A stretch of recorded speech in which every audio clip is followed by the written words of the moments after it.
Good morning, children. Let's start our today's topic, library classes. This is a new topic for you all, but it's very easy. Theoretical questions come in board from this chapter. JDK means Java Development Kit. JDK is essential for writing a program.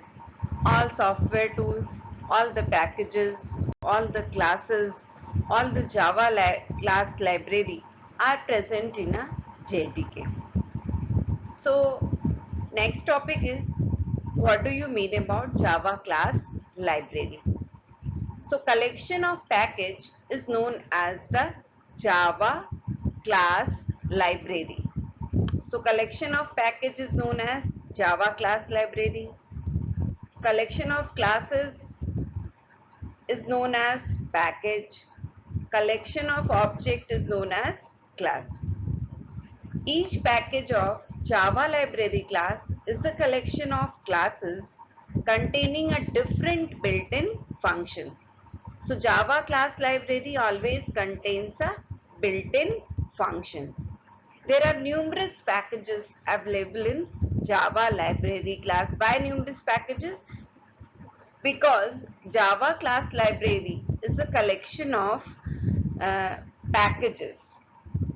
Therefore, there are numerous packages available in Java library class. Some important packages are, first one is java.lng, that is a default package available in a Java. Java.io for input output operation. Java.awt for graphical user interface. Java.util for a scanner class. Java.applet implementing the applet. Java.net for the net operation. Java.mat for the mathematical operation.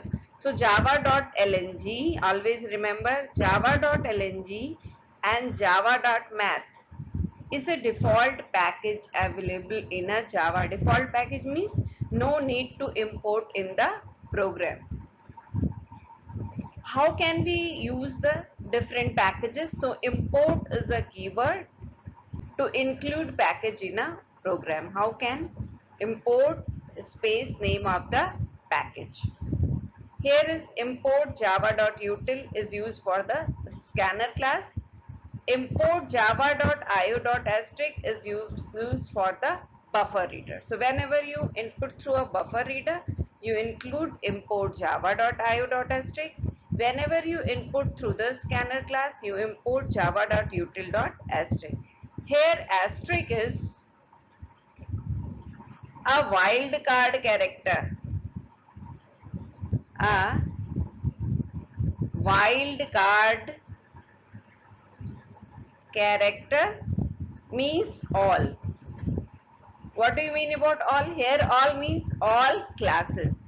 So here in note is given the asterisk sign indicates that all the classes of the important package can be used in the program. You all are knowing Java provides two types of data type. One is known as primitive data type, another one is known as non-primitive data type. So a primitive data type is also known as a fundamental data type because it is independent in a nature. Some primitive data type are char, byte, short, int, long, float, double and boolean. So you all are knowing the definition of wrapper class also. A class that converts the primitive data type into wrapper class object and wrapper class object into a primitive data type is known as a wrapper class. For example, here character is a wrapper class for a primitive data type char. Byte is a wrapper class for a primitive data type byte. Short is a wrapper class for a primitive data type short, and so on. A data type always start with a lowercase letter, whereas a wrapper class start always with a uppercase letter. So in this chapter, next topic is a data conversion function. So those functions that converts a numeric data type into a string and a string to a numeric data type are known as a data conversion function. Java provides three types of data conversion function. One is a parse,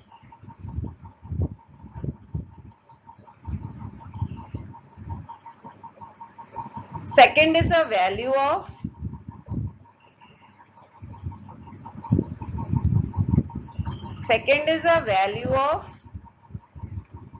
and third one is a toString. Third function is toString. So these are known as a data conversion function. So how many functions Java provides? Java provides three data conversion function: parse, value of, and toString. Parse and value of convert the string data type into various numeric data type, and toString function converts the numeric data type into a string data type. So first here you see first function, how conversion from string to primitive type.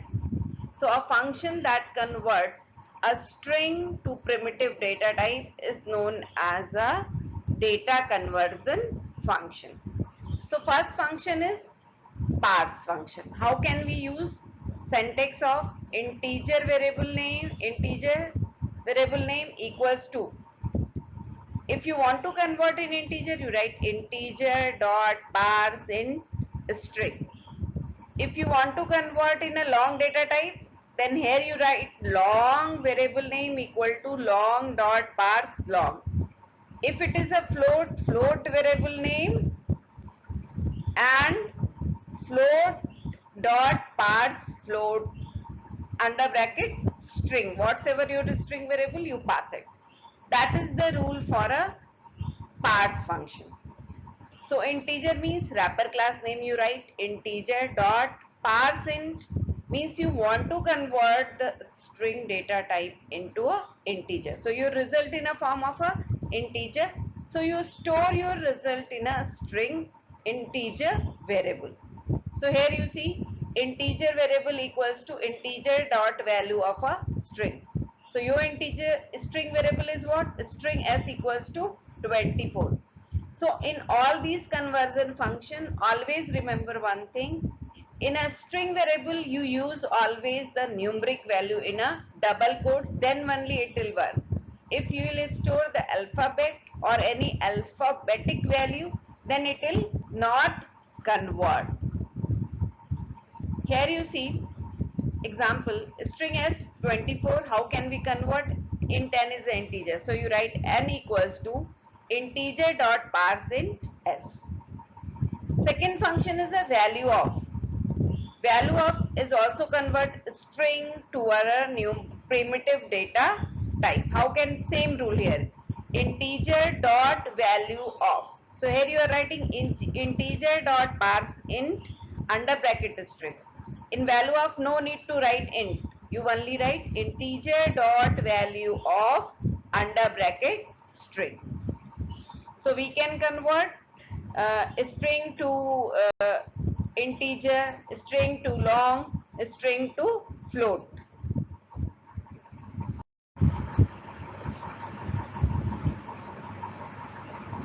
Here is a how can we convert the string to a float with a float dot value of under bracket string float data type. See the example. N equals to float dot parse float s. N equal to float dot value of s. So it will convert the string data type into a float data type. String to double data type. So double dot parse double function and value of double dot value of string function. So it converts the string into a double data type. Always remember, the conversion from a string to primitive data type is possible when it contains only a numbers. If you try these functions with the alphabet or alphanumeric string, then it throws number format exception. Always remember, unexpected error is known as a exception. So number format error. It must be kept in mind that value of function is available in Java or higher version only. Lower version it is not present. So value of and parse function is used to convert the string to the primitive data type. Next, a function that converts the primitive data type into a string is known as a primitive to string conversion function. So here is function to string. If you want to convert the integer into string, the function is integer to string. If you want to convert long to string, the function is long to string. Under bracket you pass the long data type. If float, it is float dot to string. See the example here. Int 10 equals to 24, so string s, because you want to store the result in a string data type. So integer dot to string under bracket the variable name which you want to convert. So here is a n. So it will convert 24 into a string data type. So what is stored in a string? What will store? S equals to, in double quotes, 24 will stored inside the memory, because 24 is converted into the string. Long data type, long dot to string under bracket long. Here is a function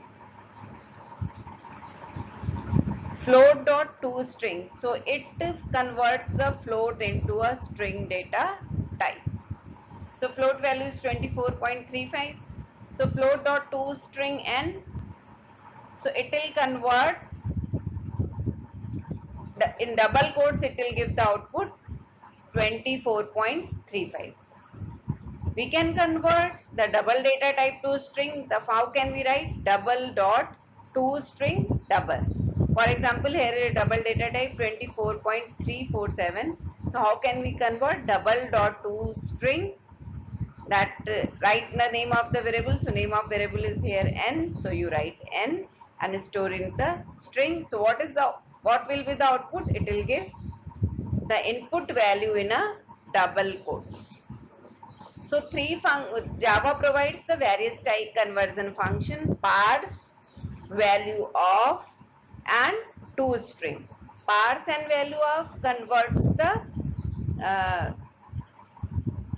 string to primitive data type, and to string function converts the primitive data type to a string data type. Very important functions all these.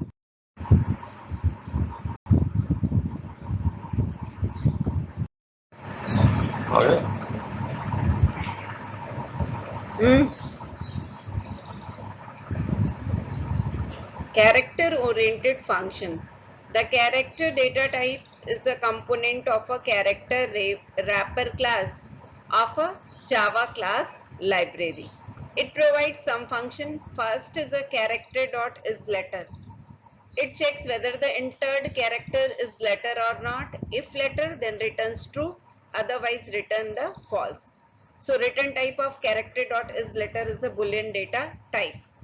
For example, here the boolean p equal to character dot is letter C.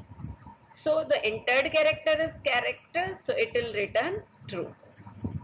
Next function is a character dot is digit. It checks whether the entered character is digit or not.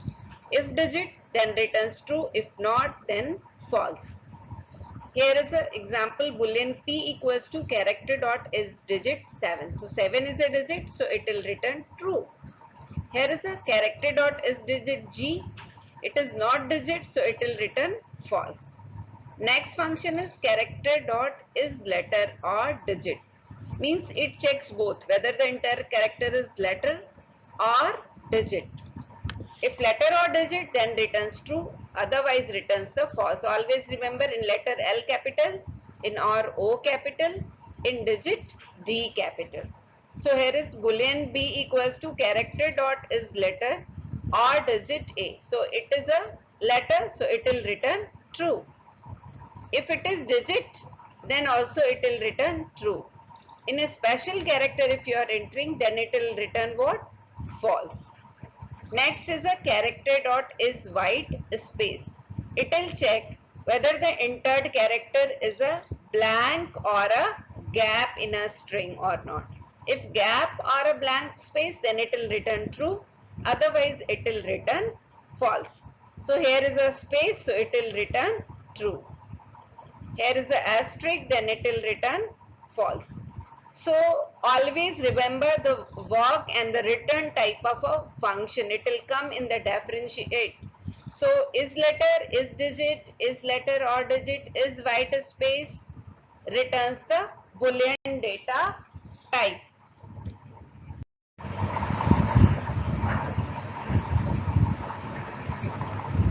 Next function is character dot is uppercase. It checks whether the entered character is in uppercase or not. If in uppercase, then return true, otherwise returns the false. Means it also returns the boolean data type. Boolean P equals to character dot is uppercase A. So A is in uppercase, so it will return true. Here is G in a small case, so it will return false. Next function is character dot is lowercase. It checks whether the entered character is in lowercase or not. If it is in lowercase, then returns true, otherwise returns the false. Boolean P equal to character dot is lowercase u. So it is in uppercase, so it will return false. Here G in lowercase, so it will return true.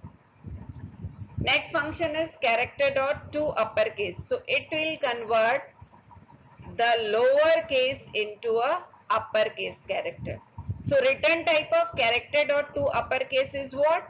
Char data type. So it will return the character data type. So resultant value always you store in the character variable.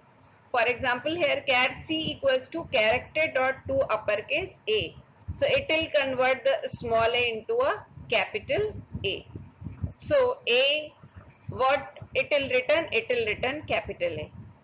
Uppercase capital G, so it is already in the uppercase, so it again returns the same value G.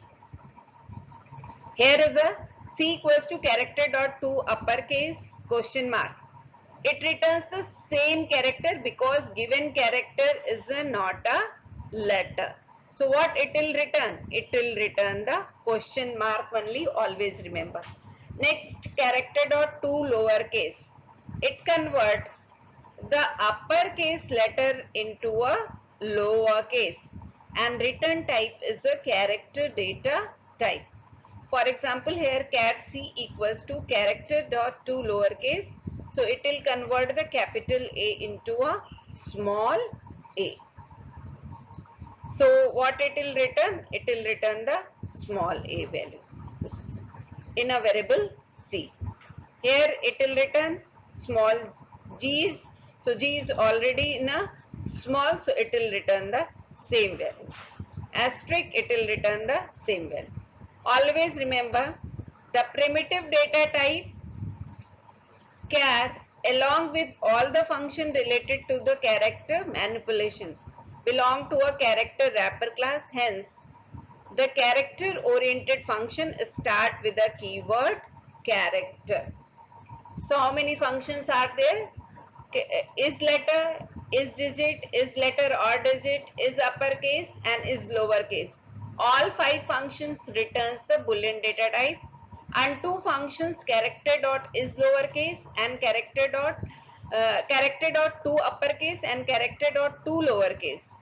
It returns the character data type.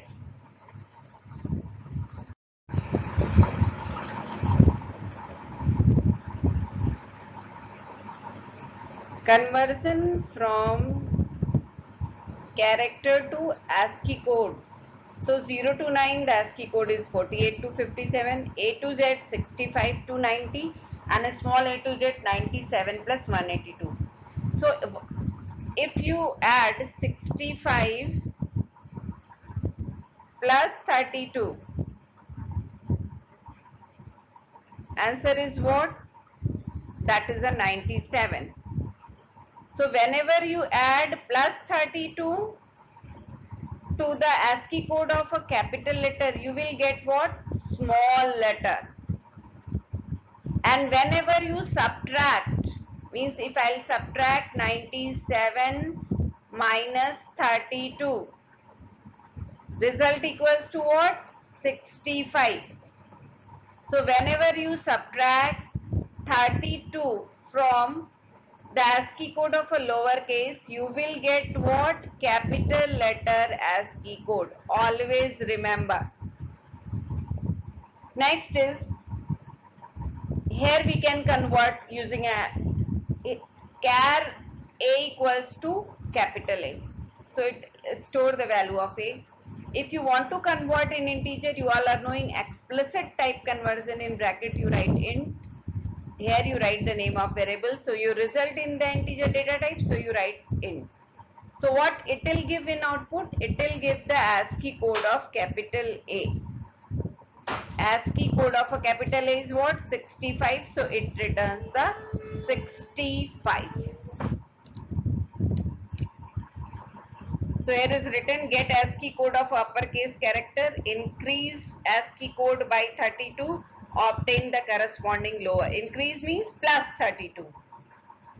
And if subtract, decrease means subtract the code, obtain the uppercase character. So a wrapper class converts the primitive data type to a object data type and object into a primitive data type. So there are two types of processes, auto boxing and unboxing. Auto boxing means the automatic conversion of primitive data type into object to its equivalent wrapper class is known as the auto boxing. So it converts the primitive data type into a wrapper class.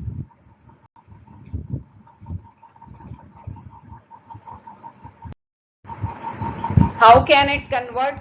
See here. Wrapper class space object name equals to new wrapper class primitive data type. Integer wrapper class dot val the object of equals to new integer 26. So it will convert the 26 into the object data type. So this one is known as what? Auto boxing.